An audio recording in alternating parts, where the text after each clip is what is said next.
Share করব মুরগির মাংস ভুনা করব। ভুনা করার জন্য যা যা উপকরণ লাগে সব কিছু নিয়ে নিয়েছি। মাংস আগে সব কিছু দিয়ে মেখে নিব। পেঁয়াজ বাটা, আদা বাটা, রসুন বাটা, তেঁতু করা কাঁচামরিচ, সরিষার তেল, গুঁড়া মরিচ, হলুদ, লবণ, দারচিনি, এলাচ, লং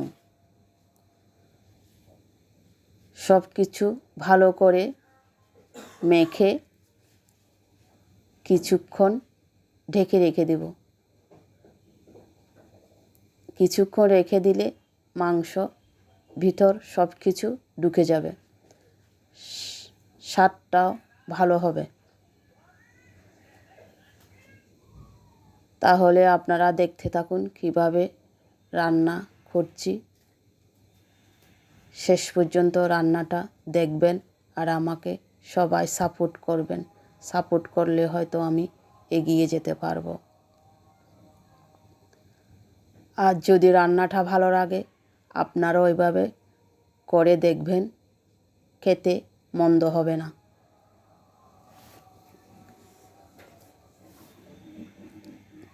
মাঝে মাঝে মনে হয় খাবার ছাড়া জীবন অন্ধকার, কারণ খাবারই তো মনকে আলোকিত করে তোলে।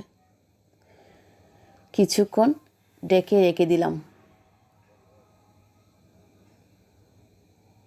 পাতিলে দিয়ে দিলাম সরিষার তেল, ফোড়নে দিব তেজপাতা, শুকনো মরিচ,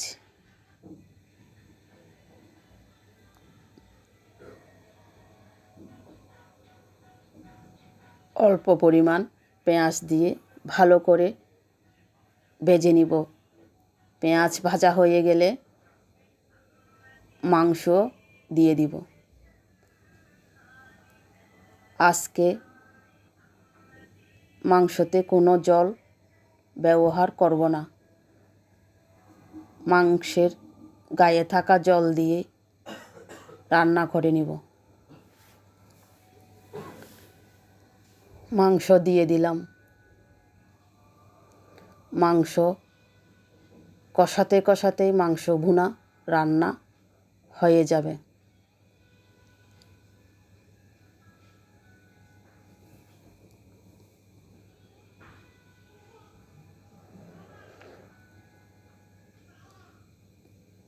অনেকক্ষণ ধরে কষাতে কষাতে রান্নাটা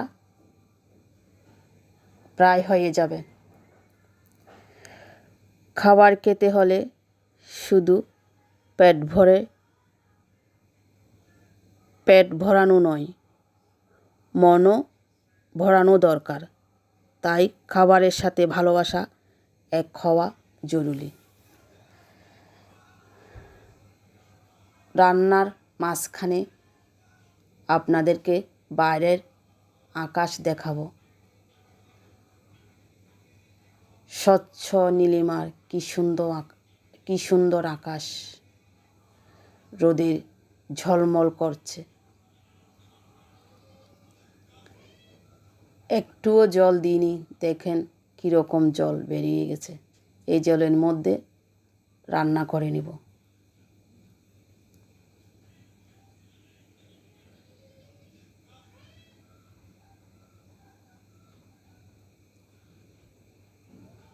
এই চলে আসলাম আকাশ, দেখুন রোদের কি ঝলমল করছে। প্রকৃতির কি সুন্দর হাসি।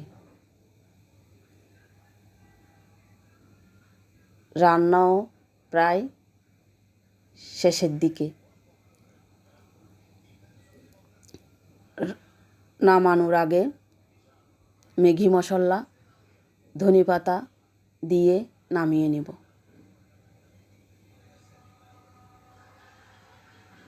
গরম গরম ভাতের সাথে খেতে খুবই ভালো লাগে এরকম করে রান্না করলে। মাংস মাংস এরকম ভুনা দিয়ে রুটি, নাড়ুটি, পরোটা, লুচির সাথেও খেতে পারেন।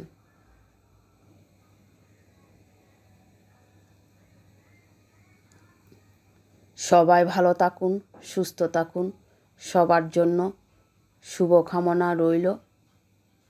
আর আমাকে বেশি বেশি করে সাপোর্ট করবেন, বন্ধুরা সবাই পাশে থাকবেন।